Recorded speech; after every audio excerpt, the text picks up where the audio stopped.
Le 24 mai 2024, à Vallombreuse, un petit village niché au cœur du Vaucluse, en Provence, un événement mystérieux vint troubler la quiétude de cette communauté paisible. Jean-Pierre et Monique, un couple de retraités au cœur bon, qui avaient passé leur vie à cultiver leurs lopins de terre et à s'occuper de leurs précieux bassins à tortues, disparurent soudainement comme volatilisés.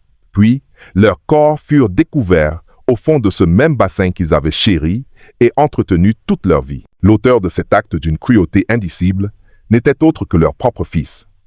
Pourquoi ce fils en est-il arrivé à commettre un tel crime? Dans le récit d'aujourd'hui, je vous raconterai tout, depuis la première fissure au sein de cette famille jusqu'à l'instant où le fond du bassin a révélé la plus horrible des vérités. Arthur, un jeune homme d'une trentaine d'années, à l'allure respectable et polie, était le fils unique de Jean-Pierre et Monique. Il vivait avec ses parents dans leur masse provençale en pierre, une maison de plain-pied spacieuse, en compagnie d'une colonie de cistudes, ces tortues d'eau que toute la famille aimait comme la prunelle de leurs yeux. Ce matin-là, il nourrissait encore les tortues, souriait et discutait aimablement avec les voisins, sans que personne ne se doute que sous l'image parfaite du fils dévoué, et d'où se cachait l'esprit d'un criminel sur le point de commettre l'irréparable. Madame Pascal, une voisine qui passait devant la maison, son panier rempli de légumes frais du marché, l'interpella. « Oh, Arthur, je n'ai pas vu tes parents donner à manger aux tortues aujourd'hui. » Arthur lui adressa un large sourire et inclina la tête poliment. « Bonjour, Madame Pascal. Non, ils sont partis en retraite spirituelle dans une abbaye en Savoie. Ils ont dit qu'ils y resteraient un mois pour se ressourcer, prier pour la famille, vous savez. » Yigawang. Il désigna des sacs de voyage posés sur la terrasse, souriant avec douceur. « Je viens de les aider à préparer leurs affaires ce matin. Maman m'a bien recommandé de prendre soin des tortues. » Sa réponse était si naturelle, sans la moindre hésitation, sans bafouiller. Ses yeux, à ce moment-là, brillaient comme s'il éprouvait un bonheur sincère à s'occuper de la maison en l'absence de ses parents. C'est ce qui convainquit tout le monde. Tous crurent que Jean-Pierre et Monique étaient réellement partis loin. Tous crurent qu'Arthur était toujours le fils exemplaire qu'ils avaient toujours connu.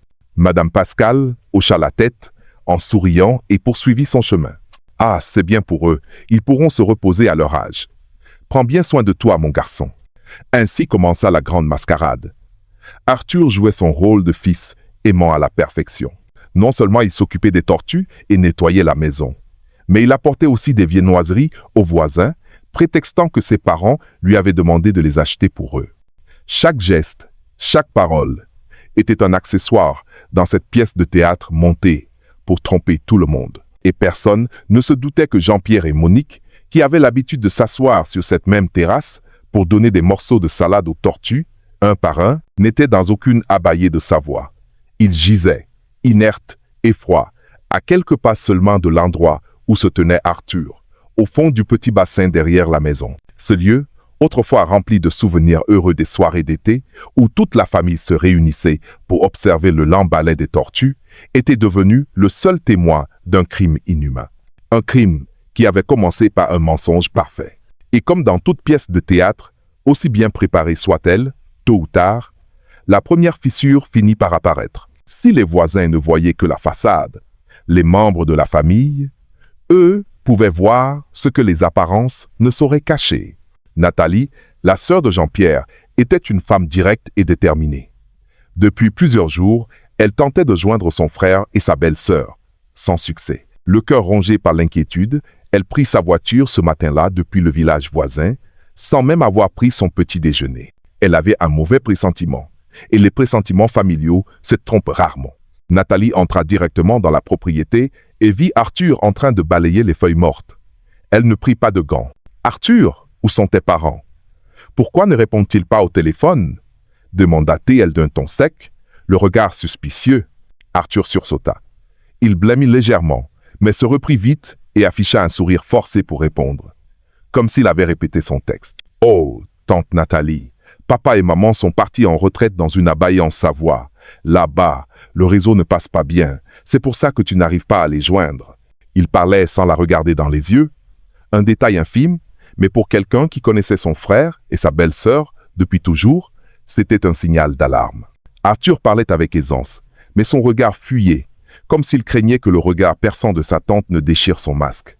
Et ce fut le cas. Nathalie plissa les yeux, sa voix se durcit. Dans une abbaye, pour un mois, sans me prévenir.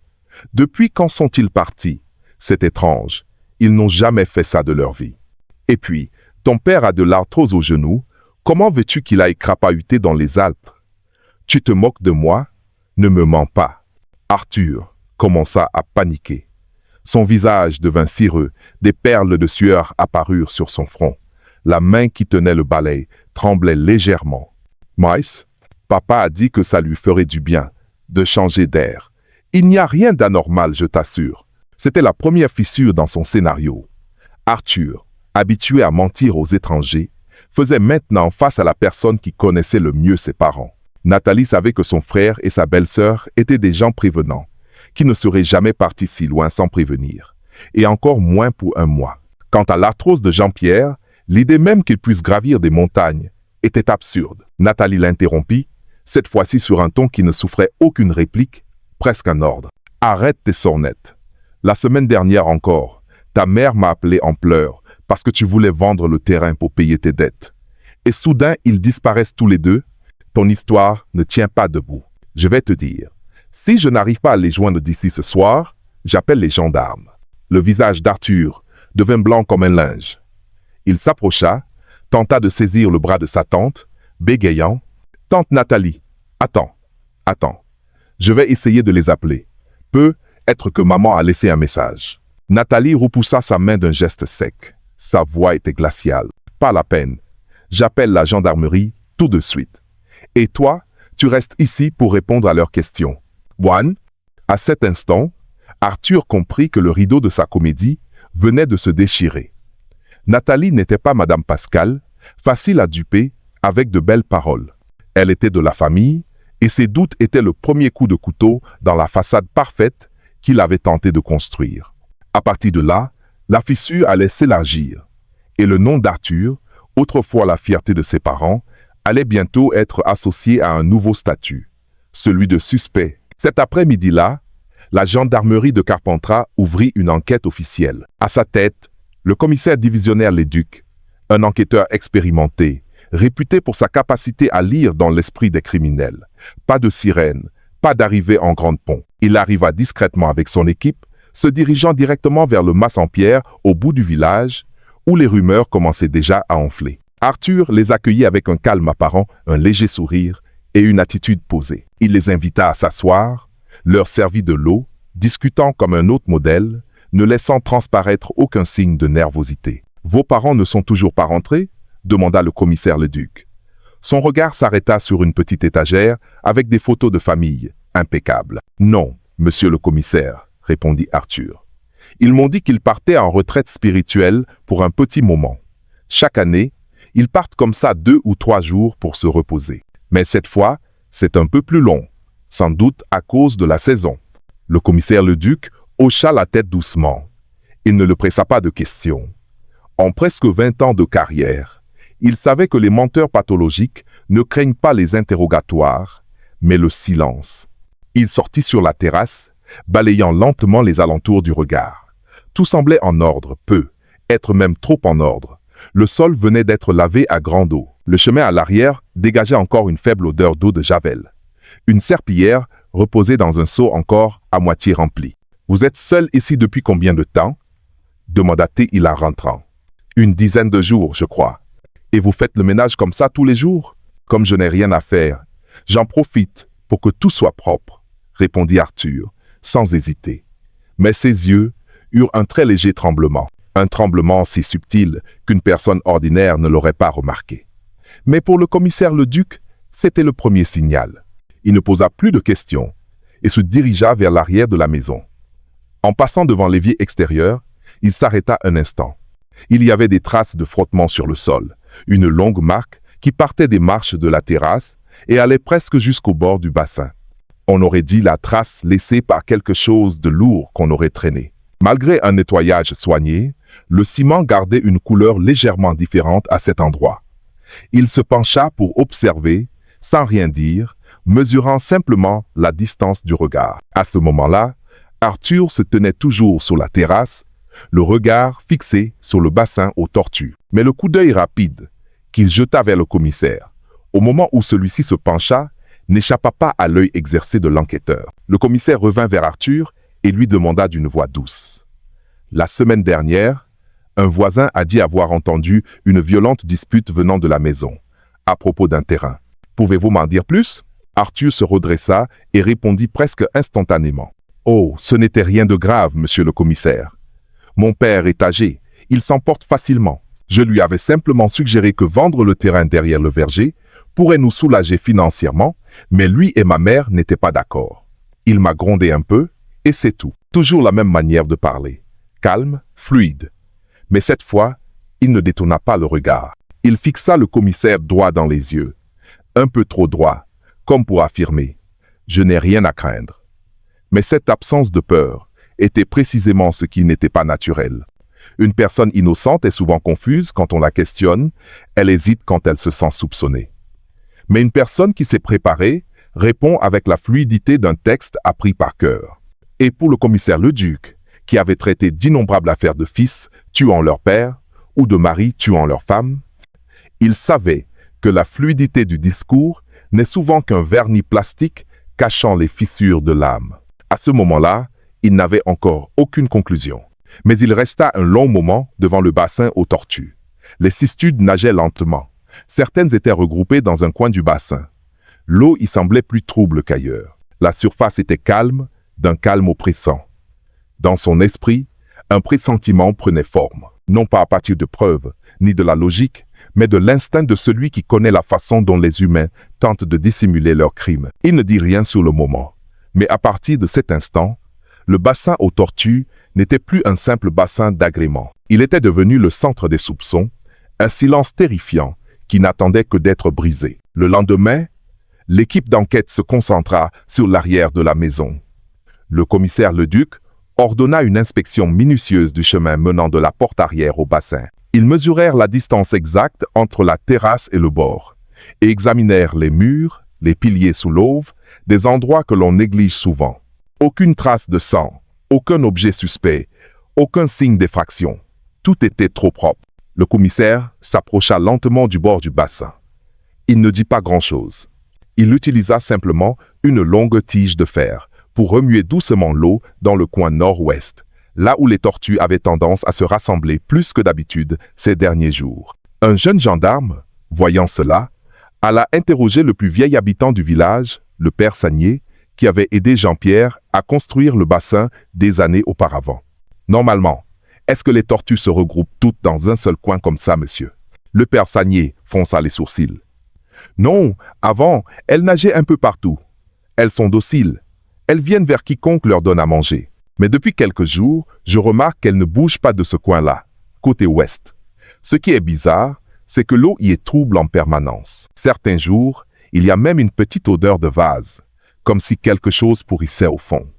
Je pensais qu'elle creusait quelque chose sous la boue. Un autre gendarme nota ces détails.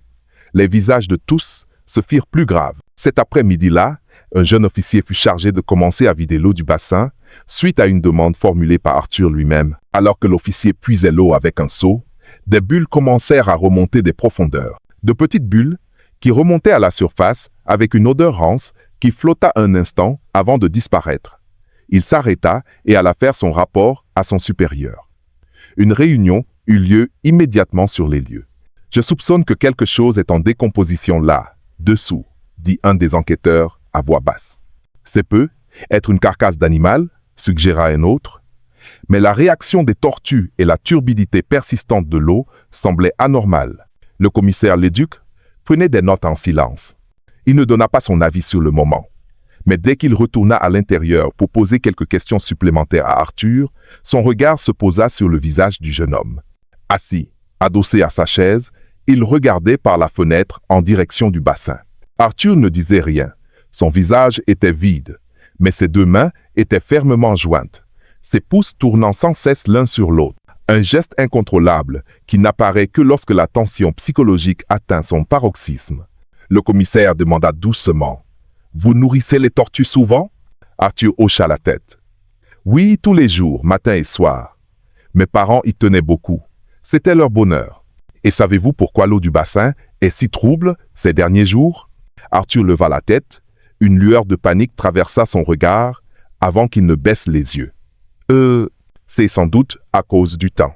Une réponse courte, mais le rythme de sa respiration avait changé de manière évidente. L'équipe d'enquête décida de faire appel à un expert. Un professeur de l'Université d'Avignon, spécialiste de la faune aquatique, fut invité à examiner un échantillon d'eau. Après une analyse rapide, il déclara sobrement: sans la décomposition d'une grande masse organique au fond, l'eau d'un bassin ne deviendrait pas trouble de cette manière. La présence de bulles gazeuses remontant en continu de points spécifiques est particulièrement anormale. Cette nuit-là, l'ordre de pomper entièrement l'eau du bassin fut approuvé. Arthur resta silencieux pendant toute la procédure. Aucune objection, aucun accord. Son visage était sans vie, ses yeux cernés, ses lèvres pincées. Ses deux mains agrippaient fermement son pantalon. Ce n'était plus l'attitude de quelqu'un qui dissimulait, mais celle de quelqu'un qui savait ce qui allait arriver sans pouvoir l'arrêter. Arthur était le fils unique de la famille.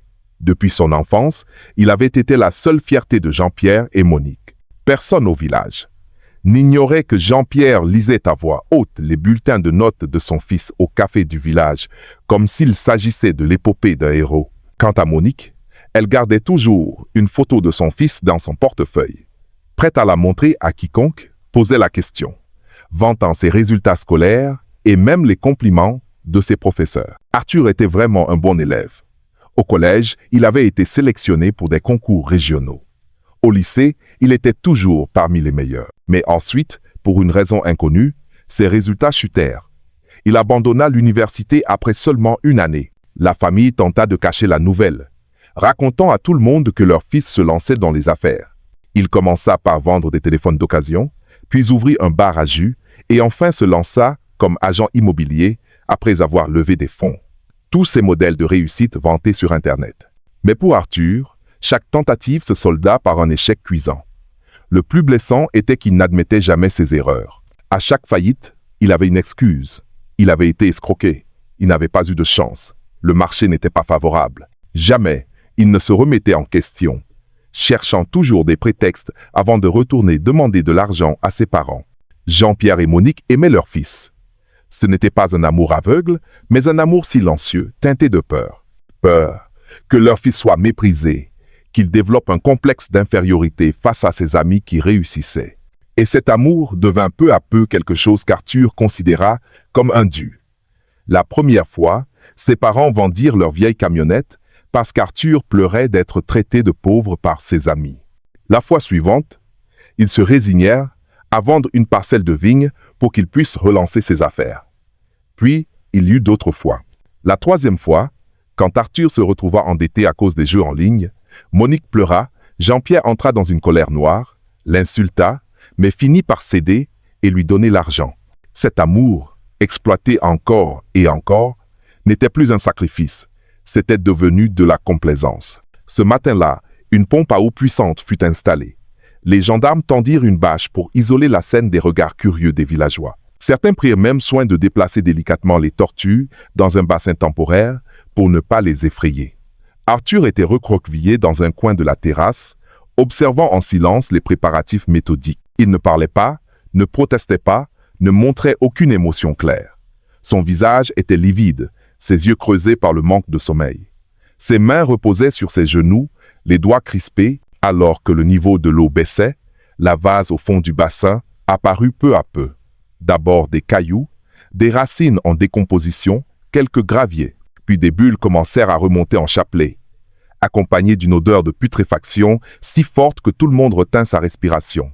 Et enfin, dans le coin nord-ouest, là où les tortues s'étaient rassemblées, un objet flotta à la surface, se détachant de la boue épaisse. C'était un sabot en bois, dont la couleur avait foncé, un modèle simple que Monique aimait porter pour jardiner. Un gendarme le saisit avec une longue pince et le déposa dans une bassine. L'équipe resta silencieuse un instant. Le premier indice confirmait la présence de traces de vie humaine au fond du bassin. Et il n'y avait aucune raison logique pour que quelqu'un cache un sabot à cet endroit. Vers midi, lorsque l'eau fut entièrement pompée et que la boue fut progressivement retirée, la chose la plus effroyable apparut. Un gendarme, qui ratissait la vase près d'un coin du bassin, heurta quelque chose de dur. Il pensa d'abord à une grosse pierre, mais en dégageant la boue, les mailles d'un filet de pêche apparurent. Puis de grosses pierres attachées au filet. Et lorsque le filet fut écarté, l'odeur de putréfaction devint suffocante. 2 corps, enroulés dans un filet de pêche, étaient lestés par de grosses pierres à la tête et aux pieds. Leurs vêtements étaient encore sur eux, le chemisier à fleurs que Monique aimait tant, et le vieux t-shirt de Jean-Pierre, au col usé et aux couleurs passées. Les corps étaient en état de décomposition avancée, mais les caractéristiques distinctives comme la coiffure, la dentition et la morphologie correspondaient aux informations données par la famille. Personne ne dit un mot, personne n'osa regarder Arthur à ce moment-là, mais tout le monde savait que la vérité avait fait surface. Personne ne pouvait plus l'enfouir sous la boue. Arthur n'eut pas de réaction immédiate. Il regarda vers le bassin avec un regard vide. Ce n'est que lorsque la bâche fut dressée pour cacher la scène et que les corps de ses parents furent emportés pour l'autopsie qu'il commença à frissonner. Pas de foi, mais parce qu'à cet instant, toute sa comédie, tout son scénario, tous ses calculs s'étaient effondrés. Il détourna la tête, incapable de regarder, mais ses oreilles entendaient encore les chuchotements des villageois massés à l'extérieur. C'est donc pour ça que les tortues se mettaient dans ce coin. Mon Dieu, ses parents les aimaient tant, et il a pu faire ça. Oh yeah. Et peu.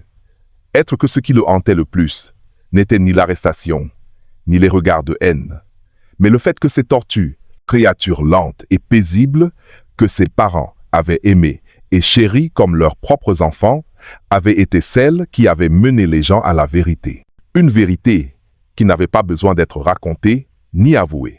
Elle s'était infiltrée dans la boue, dans l'eau, jusqu'au fond du bassin, et avait refait surface au bon endroit, au bon moment. Comme si la terre elle-même ne pouvait supporter le poids d'un tel crime. À partir de cet instant, tout bascula. Personne ne crut plus à l'histoire de la retraite spirituelle. Personne n'appela plus Arthur le fils dévoué. Il n'était plus un simple suspect. Il était devenu l'épicentre d'une tragédie que tout le village n'oublierait jamais. À la gendarmerie, l'interrogatoire commença en fin d'après-midi. Arthur fut conduit dans la salle, le visage absent, sans résistance, ni faux fuyant.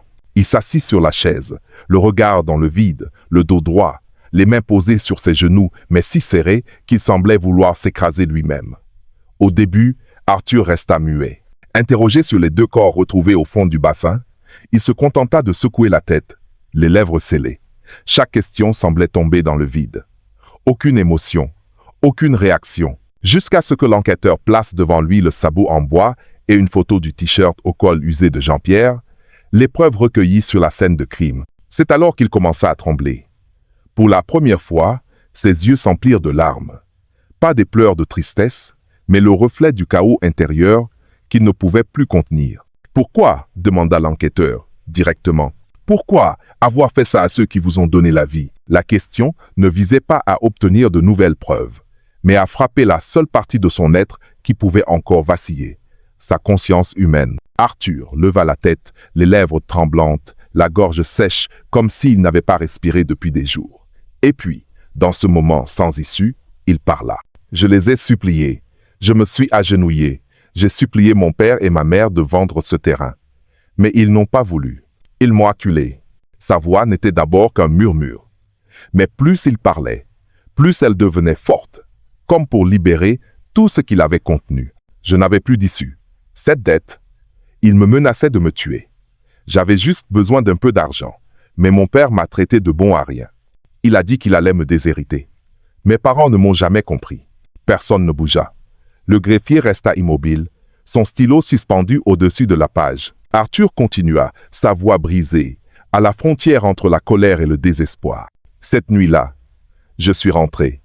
Je voulais juste leur parler une dernière fois. Mais ils n'ont rien voulu savoir. Mon père voulait même appeler les gendarmes. J'ai eu peur, si peur. Je ne voulais pas aller en prison. Je ne voulais pas. Il parlait par à-coups, sa voix se cassa. Quand mon père m'a crié dessus, j'ai paniqué. J'ai attrapé une bûche. Je voulais juste lui faire peur, mais il est tombé. Maman a vu, elle a crié. Elle s'est précipitée vers moi. Et là, j'ai perdu le contrôle. Arrivé là, il s'effondra, le visage contre la table, secoué de sanglots.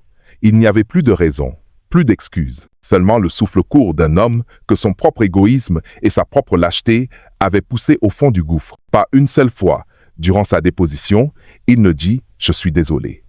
Pas une seule fois, il ne demanda ce qu'il était advenu des corps de ses parents. Il ne cessa de répéter « j'avais peur, je ne savais pas quoi faire, j'étais au bout du rouleau ».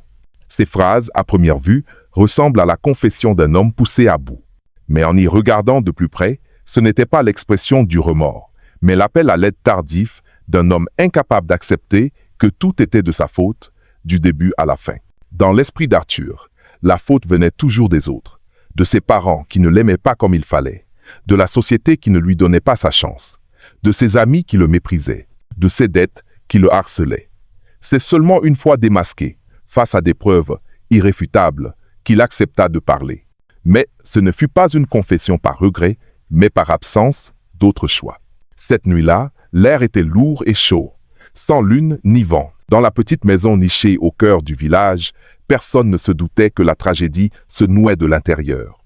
Arthur rentra vers 22 heures, le visage blême, les mains tremblantes. Dans la poche de sa chemise, le dernier message de son créancier. « Demain matin, si tu n'as pas l'argent, t'es mort. » Toute la journée, il avait couru de l'un à l'autre, appelé tous ses amis, tenté de vendre sa moto, mais personne ne l'avait aidé. En arrivant devant la porte, il pensait encore « Maman va m'aider. » Encore une fois, il suffit de bien lui parler. La porte s'ouvrit. Dans la maison, Jean-Pierre était assis à la table de la cuisine, la lumière allumée, les yeux rivés sur un carnet de comptes. Monique était allongée dans un hamac, s'éventant doucement, les yeux mi-clos. Arthur entra sans un mot, posa son sac, tira une chaise et dit d'emblée « J'ai besoin d'argent. Urgent. Pour demain matin. » En effet, Jean-Pierre leva les yeux vers lui, son visage se durcit. « Encore ?» Arthur ne répondit pas, mais dit d'une voix tremblante « C'est la dernière fois, papa. Je te le promets. Je sais que j'ai eu tort. » Jean-Pierre posa son stylo, croisa les mains. Sa voix était grave mais ferme. « Il n'y aura pas de dernière fois. » Monique se leva du hamac, ouvrit la bouche, mais Jean-Pierre la fit taire d'un geste de la main. « Je te l'ai déjà dit. Le terrain derrière le verger, c'est l'héritage. On ne le vend pas. Combien de fois as-tu dilapidé notre patrimoine? Maintenant, tu veux nous entraîner tous dans ta chute? » Arthur serra les poings, les yeux rougis. « Tu ne m'aimes plus, c'est ça ?» Jean-Pierre frappa la table du poing. « C'est parce que je t'aime que je dois arrêter. Je ne peux plus continuer à élever un fils qui ne sait pas se débrouiller seul. Je préfère mourir que de vendre cette terre pour que tu rembourses tes dettes de jeu. I won. » Ces mots furent comme une douche froide pour Arthur. L'atmosphère dans la pièce était suffocante. Il se leva brusquement, se tourna vers sa mère. « Maman, dis-lui de m'aider. »« Je t'en supplie, maman. » Monique bégaya. « Arthur, mon chéri, je sais que ton père, mais ne crie pas comme ça. » Arthur s'approcha d'elle et tomba à genoux. « Je vous en supplie, papa, maman. Je vais mourir, ils ne me laisseront pas tranquille. Aidez-moi. » Mais Jean-Pierre détourna le regard. Il se leva et dit d'une voix lasse. « C'est fini. Je ne t'aiderai plus. J'en ai assez de toi. Va-t'en où tu veux. Je considérerai que je n'ai plus de fils. » À cet instant, Arthur se figea. Toute sa vie, il avait vécu sous la protection de ses parents. À chaque échec, il y avait eu quelqu'un pour l'aider. Mais cette fois, c'était le désespoir absolu. Dans sa tête, il n'y avait que les menaces, les rires moqueurs, l'image de son humiliation publique sur les réseaux sociaux. Et en face de lui, un père qui n'était plus un refuge, mais le dernier mur qui lui barrait la route. Il vit la bûche, posée contre le coin de la cheminée. Pas un mot, personne pour l'arrêter. Car en une fraction de seconde, il n'était plus un fils. Il était une bête acculée. Il saisit la bûche, marcha rapidement derrière Jean-Pierre et le frappa de toutes ses forces. Le corps de son père s'effondra sur le sol. Monique poussa un cri d'horreur strident. Il se retourna, la bûche toujours à la main, et se jeta sur elle, par pur instinct. Tout ce qui suivit fut flou dans sa mémoire. Le sang sur le carrelage, le dernier souffle et le bruit des tortues qui clapotaient doucement dans le bassin. Environ une demi-heure plus tard, debout au milieu de la maison ensanglantée, le corps tremblant, il n'avait qu'une seule pensée, cacher, nettoyer, faire comme si de rien n'était. Il traîna les corps de ses parents derrière la maison, utilisa un vieux filet de pêche pour les attacher, ajouta des pierres et les poussa lentement dans le bassin. Puis il brossa les taches de sang sur le sol, changea de vêtements, lava la serpillière, brûla le carnet de compte et alla se coucher. Le lendemain matin, il se leva tôt pour nourrir les tortues, sourit à Madame Pascal et la grande mascarade commença. Mais aussi bien qu'il ait planifié son acte, il n'avait jamais imaginé que les tortues du bassin, ces créatures ignorantes du monde, seraient les seules à ne pas garder le silence. Le procès d'Arthur eut lieu un matin de la mi-juin. La salle d'audience de la cour d'assises était comble. Pas seulement les habitants du village, mais aussi des gens des communes voisines étaient venus. Tous voulaient voir de leurs propres yeux l'épilogue de cette histoire qui avait secoué leur région si paisible. Arthur fut introduit dans le box des accusés, les mains menottées, la tête constamment baissée. Ses cheveux étaient en désordre, ses joues creusées, son teint cireux. Celui qui avait été la fierté de Jean-Pierre et Monique se tenait là, silencieux, comme une ombre. Lorsque le greffier lut l'acte d'accusation, personne dans la salle ne bougea. La voix était monocorde, mais chaque mot, chaque phrase, était comme un couteau dans le cœur de ceux qui croyaient encore aux liens familiaux. Le déroulement des faits, les témoignages, les preuves matérielles, le rapport d'autopsie, tout concordait. Arthur ne nia pas les faits, mais il ne demanda pas non plus la clémence. Il resta immobile, comme s'il avait déjà remis son destin au jugement de la société. Nathalie, la sœur de Jean-Pierre, était assise au premier rang. Durant tout le procès, elle ne versa pas une seule larme. Son visage était froid comme la pierre, mais ses mains ne cessaient de trembler. Appelée à la barre en tant que témoin, elle ne prononça qu'une seule phrase. « Je ne pensais pas qu'on pouvait tuer son propre sang, simplement pour de l'argent. » Puis elle se tourna et regarda Arthur droit dans les yeux. Son regard ne contenait ni haine ni douleur, seulement un vide immense et un désespoir infini, comme si elle regardait quelqu'un qui était mort depuis longtemps. Au moment du verdict, le silence dans la salle était total. La cour déclara que les actes de l'accusé étaient d'une cruauté et d'une barbarie extrême, commis sur ses ascendants qu'il avait mis au monde et élevés. Non seulement il n'avait montré aucun remords, mais il avait en plus bâti un scénario complexe pour dissimuler son crime. Le crime de parricide avec préméditation, selon l'article 220 et 1 à 4 du Code pénal, n'encourt qu'une seule peine, la réclusion criminelle à perpétuité. Lorsque le verdict fut prononcé, il n'y eut ni applaudissements, ni insultes. Juste le silence. Un silence glacial qui s'étira, comme la réplique d'un tremblement de terre. Même Arthur ne réagit pas. Il ne pleura pas, ne cria pas, comme d'autres accusés. Il baissa simplement la tête et laissa échapper un léger soupir, comme s'il se libérait d'un poids plus lourd que la vie elle-même. Après le procès, le grand mât en pierre où avaient vécu Jean-Pierre et Monique fut laissé à l'abandon. Personne n'osait s'en approcher. Le bassin aux tortues fut comblé sur ordre des autorités, en partie pour des raisons sanitaires et en partie parce qu'aucun villageois ne voulait plus passer devant ce lieu qui avait servi de tombeau à deux âmes innocentes. Certains racontent que chaque soir, lorsque le vent souffle, on peut encore entendre le murmure de l'eau clapoter sous la terre. D'autres n'y croient pas, mais personne n'ose le nier, car ce bassin avait été le témoin d'un crime effroyable, où les victimes étaient les parents et le bourreau, leur propre fils. Depuis ce jour, les gens l'appellent le bassin des tortues du destin. Plus personne n'ose élever de tortues, et plus personne n'ose dire « Le fils de Jean-Pierre est un bon garçon, si poli et si intelligent comme autrefois. » Il ne reste que la leçon, transmise de bouche à oreille dans ce petit village, qu'un amour mal dirigé ne rend pas quelqu'un meilleur, mais peut le transformer en monstre. Qu'il y a des enfants qui, plus on leur donne, plus ils perdent leur humanité. Et qu'il y a des jugements qui n'ont pas besoin d'attendre un tribunal, car tout un village les a déjà rendus dans son cœur, depuis la nuit où le bassin aux tortues a laissé échapper les bulles d'un dernier souffle.